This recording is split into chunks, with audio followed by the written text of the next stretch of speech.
So what I'm going to demonstrate now is some stretching that we can use for the upper extremity. And we're going to use this strap to assist in these stretches.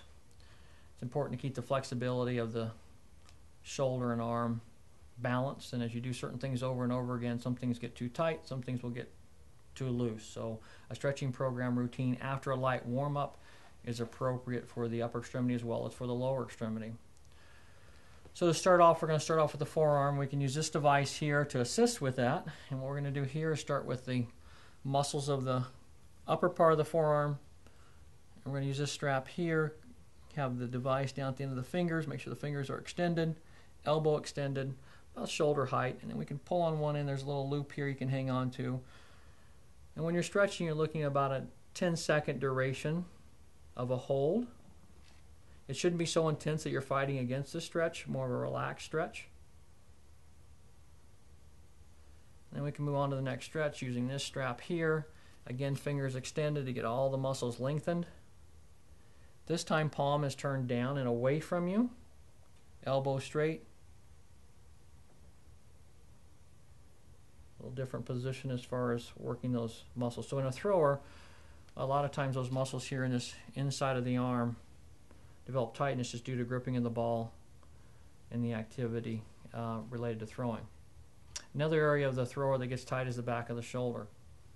So we can address that tightness by leaning up against the wall to hold your shoulder blade in a position so it doesn't participate into the stretch. Elbow just below shoulder height. Real important when you're stretching, it should not be painful.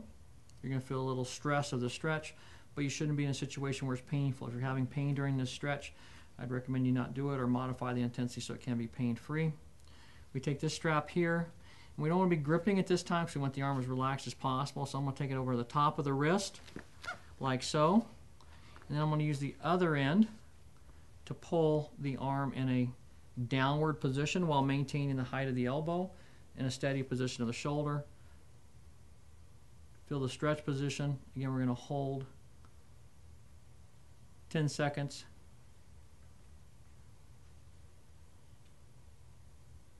And then we're going to release.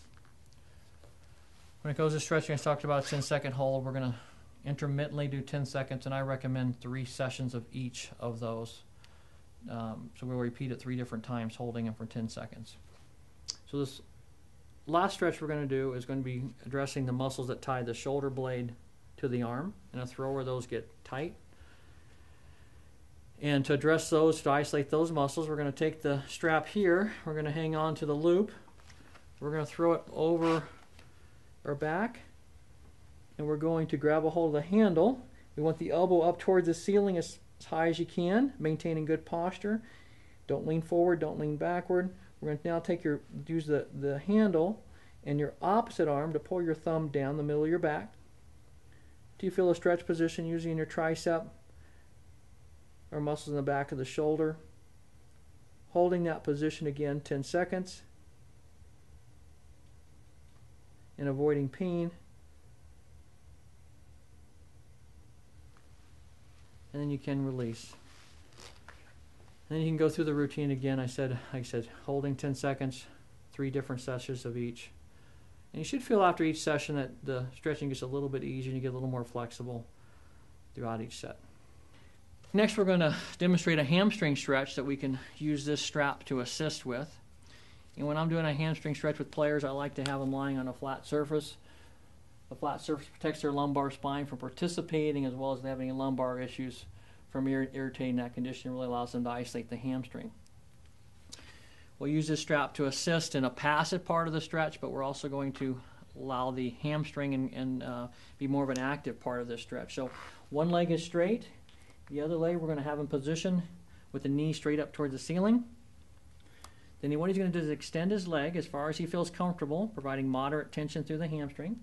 We're going to then attach this strap over the top of the foot, and he's going to grab a hold of it with both hands, keeping that knee straight up towards the ceiling, and using the strap to pull the foot down towards him while he maintains his stretch position. And he'll hold that for 10 seconds. Relax. It shouldn't be too intense that he can't breathe or fight against.